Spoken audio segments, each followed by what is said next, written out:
This morning, and it is this morning, we have Steve. We're really delighted to have Steve Smith, who just rolled in from the gym. It's great. So Steve has been, good morning, Steve. Good morning. So Steve has been a resident of Costa Mesa for 28 years. He's an award-winning journalist. He was a Daily Pilot columnist, and he's been involved in Newport Mesa education issues for a long time. And he's now running currently for the Newport Mesa Board of Education Area 1 against Vicki Snell.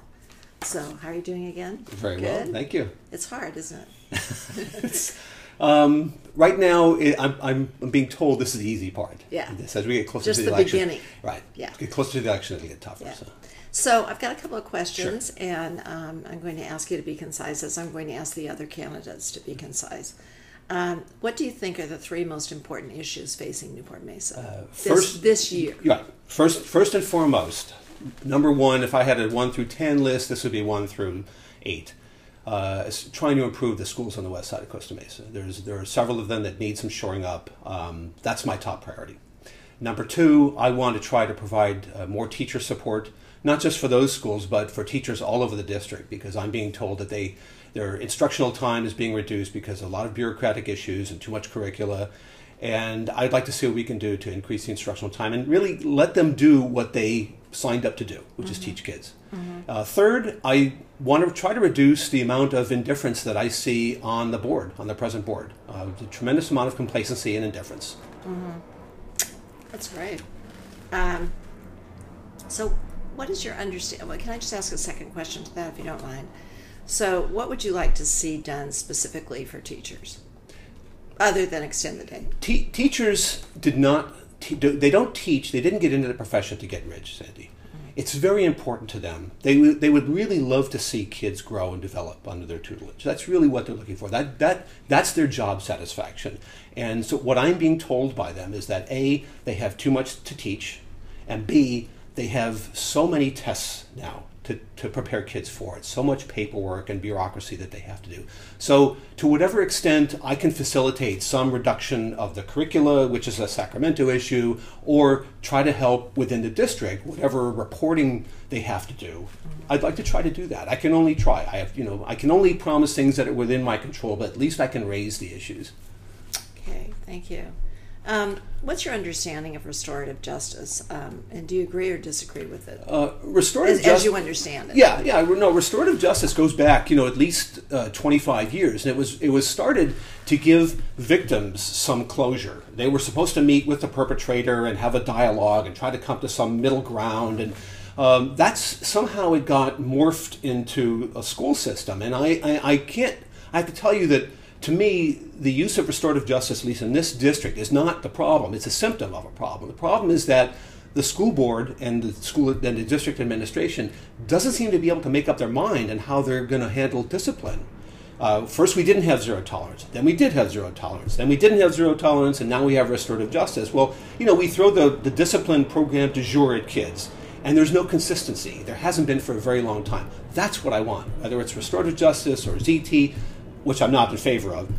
Pick something and stick with it, and just massage it, tweak it until it works, and we have something everybody's happy with. There's something that works too. What do you think is the future of technology? Do you mean for students? Yes. Okay. Well, it's clear. Students in the district. No, it's clear to me. Much to my chagrin, kids are spending a tremendous amount of time in front of screens. That's just the way of the world, and I'm not going to change that. So the best thing that we can do is try to help them by providing them with the state-of-the-art tools. It's extremely important that all the kids in this district know how, not just how to work a computer, but know the full capabilities, because most of us use about 10, maybe 15% of what a computer is good for. So, would you be in favor then of having a tablet for everybody? I would be in favor of that if someone showed me that it would improve their performance. I'm not going to throw spaghetti. I don't plan to recommend or approve throwing spaghetti against the wall to see if it sticks, Sandy. My philosophy is best practices. It has been in business and now with schools. There are very few things in this district that we're tackling that haven't been tackled elsewhere. So let's go to a similar district that has tablets, see what's working, what's not. Ask them if you could do this over. What would you do differently? Use that to our advantage. We don't have to reinvent the wheel. But I'm in favor of the concept, but only if we have those best practices included. Okay. How much of the budget do you think you understand, and how do you think money can be either saved or better spent? Well, I was on the budget advisory committee for a time about 15 years ago, and there is a, for lack of a better term, there is a mandatory part of the budget we're forced to spend, and then there is for lack of a better term, again, there's a discretionary, disposable income part of the budget. I think it's very important that disposable income, so to speak, is being maximized as much as possible. I think there's when I talked earlier about the complacency, I think we need to reinforce to everyone on Bear Street that every paperclip, every piece of copy paper, every stapler is paid for by taxpayers, and that we have a responsibility to be good stewards of their money. So with regard to the details, Sandy, quite honestly, until I get the keys to the kingdom, I really couldn't tell you.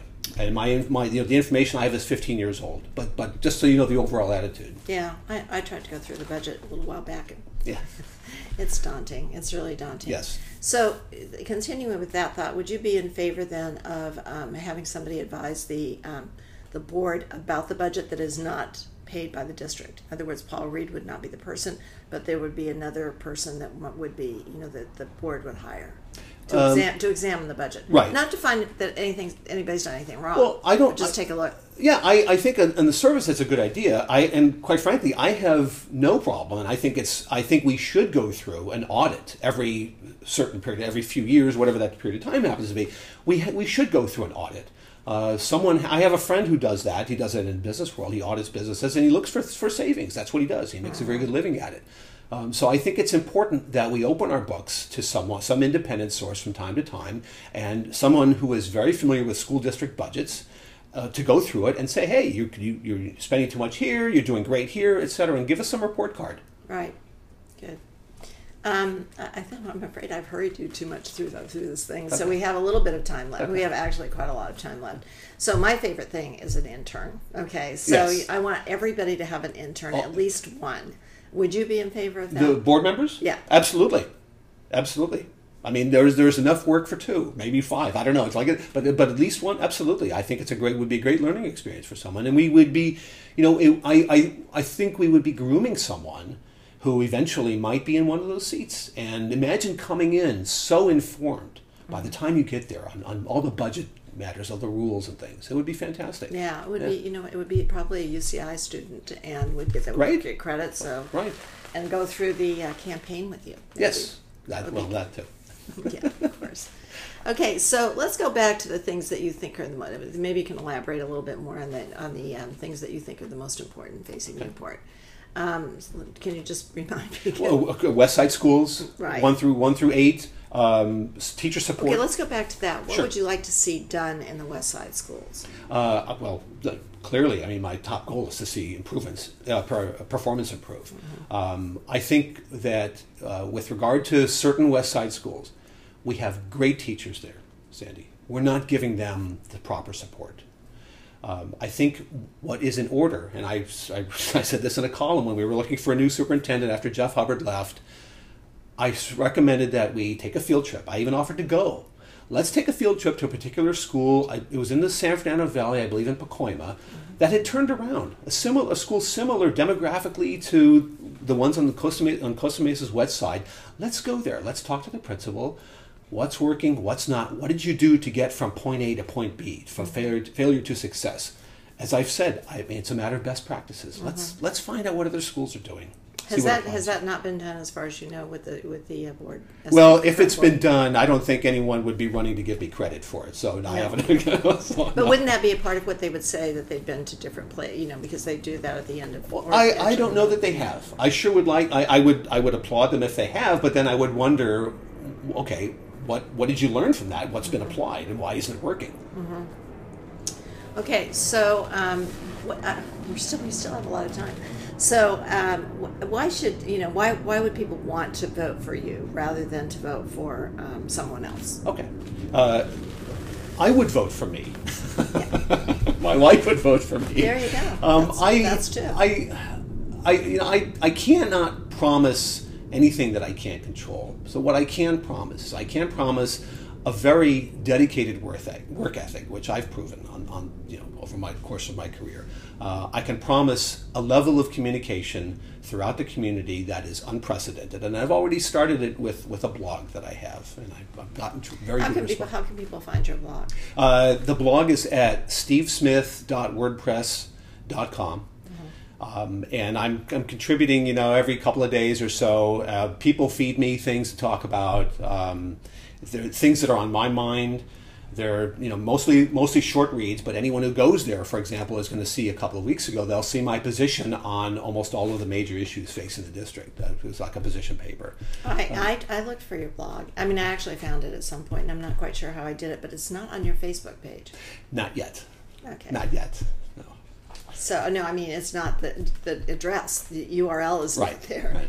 Yeah. So that I'm just saying. I have a lot of homework.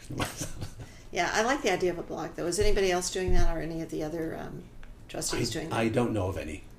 Or any of the trustees doing that. Okay, so is there anything else you'd like to say before we... I want to try to the best of my ability to bring some new vigor to the board. That's really, my goal. We're not always going to get along and agree. I'd like to try to have some fun along the way too. This is a very serious subject to me. It's near and dear to my heart, and I think to a lot of people, it's one of the most important subjects facing society. But it doesn't mean that we can't also have some fun along the way. Try some new things, discover some new things, and see what we can do just to move the needle a little bit on the three top things I've mentioned. That's great. Thank you so much for coming. My pleasure. Thanks.